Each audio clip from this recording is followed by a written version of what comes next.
bid'ah memecah belah umat. Bukan yang mengajak kepada Al-Quran dan Sunnah yang memecah belah.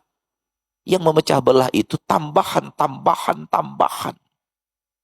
Yang ini nambahkan A, buat sekte sendiri. Yang ini nambahkan B yang berbeda dengan A, buat sekte sendiri. Yang ini nambahkan Z, buat sekte sendiri. Yang ini nambahkan L, buat sekte sendiri. Yang ini nambahkan C, buat sekte sendiri. Yang ini C kuadrat, buat sekte sendiri. Sekiranya mereka semua kembali kepada agama yang Nabi ajarkan dan Nabi amalkan bersama para sahabat, takkan terjadi perpecahan. Sebagaimana dulu Nabi dan para sahabat satu kesatuan, tak berpecah belah. Ummatan wahidah, umat yang satu. Tak ada sekte-sekte di tengah Nabi dan para sahabat ketika mereka hidup, yang ada hanya Islam atau selain Islam. Hal yang sama di zaman Abu Bakar. Ummatun wahidah, tak ada.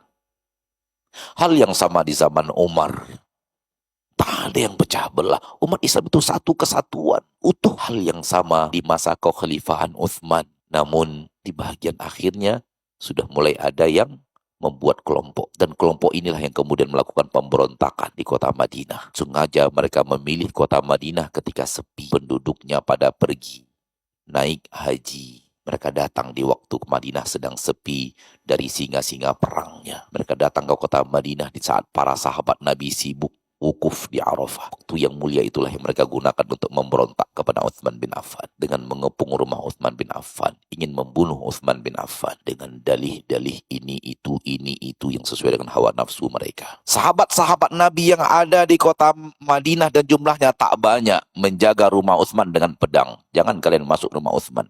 Ini amir kami harus pertahankan dengan pedang kami. Kau dekat sini ku penggal lehermu. Termasuk dua anak Ali bin Abi Thalib, Hasan dan Husain, menjaga pintu rumah Utsman dengan pedangnya. Begitu cintanya anak Ali bin Abi Thalib kepada Utsman. Ayah mereka sendiri sedang haji. Budak-budak Utsman sangat banyak. Mereka pun ambil pedang, bertahan, mempertahankan tuan mereka sekaligus Amirul Mukminin, pemimpin umat Islam. Ini kewajiban kita, menjaga pemimpin kita. Tahu apa kata Utsman? Aku tak ingin satu darah pun ditumpahkan hanya untuk membela aku. Jangan kalian mainkan pedang kalian. Itu umat Islam. Walau mereka menzolimi saya, itu masih saudaraku umat Islam. Jangan kalian bunuh mereka.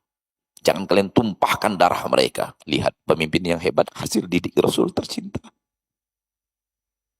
Hasil didik agama Islam yang hebat, hasil didikan sunnah yang benar-benar sunnah. Takkan dia korbankan ribuan nyawa orang demi mencari dirinya seorang. Beda dengan bid'ah. Biarlah mati orang ribuan, yang penting kelompokku selamat. Mereka kepung rumah Utsman, mereka tidak biarkan makanan masuk, bahkan mereka tidak biarkan minuman masuk, sehingga Utsman kehausan dan kelaparan. Dia yang telah membeli sumur di saat kaum muslimin kehausan di kota Madinah dari seorang Yahudi dengan hartanya.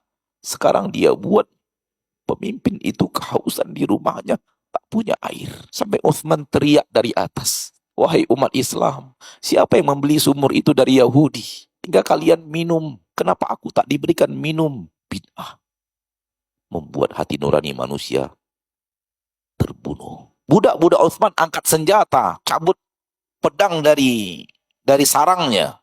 Kata Utsman, siapa yang memasukkan pedangnya ke dalam sarangnya, bebas. Aku merdekakan. Lihat indahnya Islam. Lihat indahnya sunnah. Lihat agama damai. Lihat agama persatuan. Lihat agama kasih sayang. Lihat agama kemanusiaan. Lihat agama yang penuh akal. Lihat agama yang penuh norma-norma. Merdeka itu mahal. Membeli budak untuk dimerdekakan itu mahal.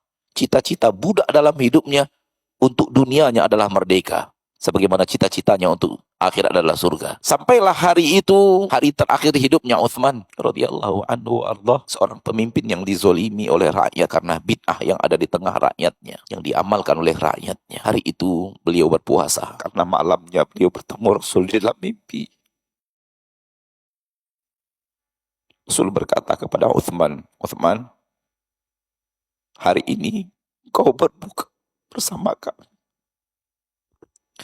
Utsman bermimpi Rasul, dan mimpi Rasul adalah mimpi kenyataan. Karena syaitan tak bisa membuat mimpi. Kalau yang dia buat-buat adalah bentuk Nabi, maka itu mimpi yang hak. Dan mimpi Utsman mendengarkan Nabi berkata kepadanya sallallahu alaihi wasallam, Uthman besok berbuka di sini bersama. Oleh karena itu hari itu dia puasa. Karena dia yakin hari itu dia akan wafat dan menyusul Nabi, menyusul Abu Bakar, menyusul Umar. Dan beliau sibukkan harinya itu sambil haus, sambil lapar dengan membaca Al-Quran. Sampai pemberontak itu masuk dari atas.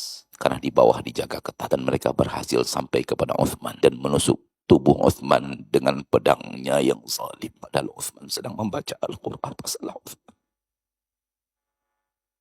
Apa salah Uthman? Uthman bin Affan telah berjuang hebat untuk menegakkan agama Islam dan tegaknya Islam di permukaan bumi dengan izin Allah melalui sebahagiannya harta Uthman dan perjuangan Uthman bin Affan. Tak ada yang tidak tahu bagaimana hebatnya Uthman menegakkan agama Islam, menolong agama Allah untuk tegak di permukaan bumi dengan harta, tenaga, fikiran dan jiwa beliau. Namun semua itu bagi ahli bid'ah tak dianggap sebagai kemuliaan karena syubhat yang masuk di kepala. Akhirnya mereka merasa membunuh seorang pemimpin zalim, kata mereka. Dan Uthman pun akhirnya terkapar bersimbah darah sebelum waktu berbuka puasa, persis berapa saat sebelum waktu berbuka puasa. Dan benar-benar beliau berbuka puasa bersama Nabi, bersama Rasul tercinta. Beliau tutup perjuangan hebat beliau dengan penderitaan tiada tara dari ahli bid'ah.